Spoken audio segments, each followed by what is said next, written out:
रॉकीला आणि टॉम्याला टाटा करून कुठे चाललोय सांगतो जो. गाडी बऱ्यापैकी पुसलेली वगैरे सगळं झालेलं आहे. गाडी कालच मी धुवून आणलेली, त्यामुळे आता पहिल्यांदा पांडूला रिसिव्ह करायचं, त्यानंतर प्रतीकला. प्रतीक दादा आत्ता उठलेत 8 वाजता.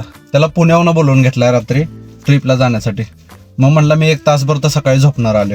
बरं झोप बाबा म्हणलं. चष्मावाल्यांचं दुःख चष्मावाल्यांनाच माहिती हो. निघायला डायरेक्ट 10-10:30 वाजले फक्त या गाबड्यामुळे. जायच्या आधी गाडीमध्ये डिझेल भरून घ्यावं म्हणलं. प्रतीक म्हणला तू बस साईडला, आता गाडी तुझा भाऊ चालवणार. बोलवर अडवलेली गाडी, सीट बेल्ट घातला नव्हता. सोडला, गणपतीचा प्रसाद आणतो म्हणलं, गणपती पोळ्याला गेलो. भाऊनी सोडला आम्हाला. ह्याला म्हटलं अंकली फाट्यापर्यंत गाडी घे, इथनं पुढे मी घेतो.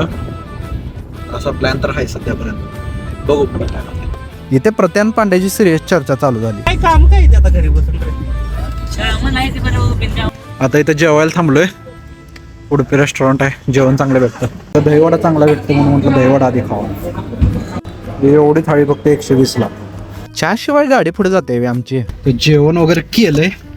आता इथनं पट्टा आपला राहिला 140 किलोमीटर. ते पुढे थांबलेत, गाडी काढावं म्हणलं आधी. मॅप लाव. कोल्हापूरमध्ये गाडीची टाकी केली फुल. पांड्याला हवा मारायचा लय अनुभव आहे बरं का. नाही 29 झाले, होऊ दे 32 होऊ दे, झालं डन. पांडूने गाडीमध्ये हवा मारून त्याचं कर्तव्य पार पाडलं. गाडी घेते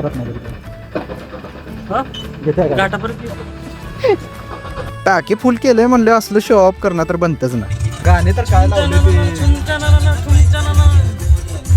गाणे म्हणजे गाणे लावले भावाने, सुट्टीच नाही.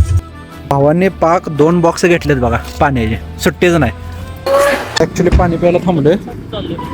मग काय ऊस भरून एवढं फास्ट चाललेला का आपण लगा, गाडी मोकळी असून हवे चालली. आधी गेला पण वाया नाही गेला. प्रतीकला पाणी देऊन आजचा ब्लॉग आम्ही करतोय तेच समाप्त. भेटू पुढच्या ब्लॉग मध्ये.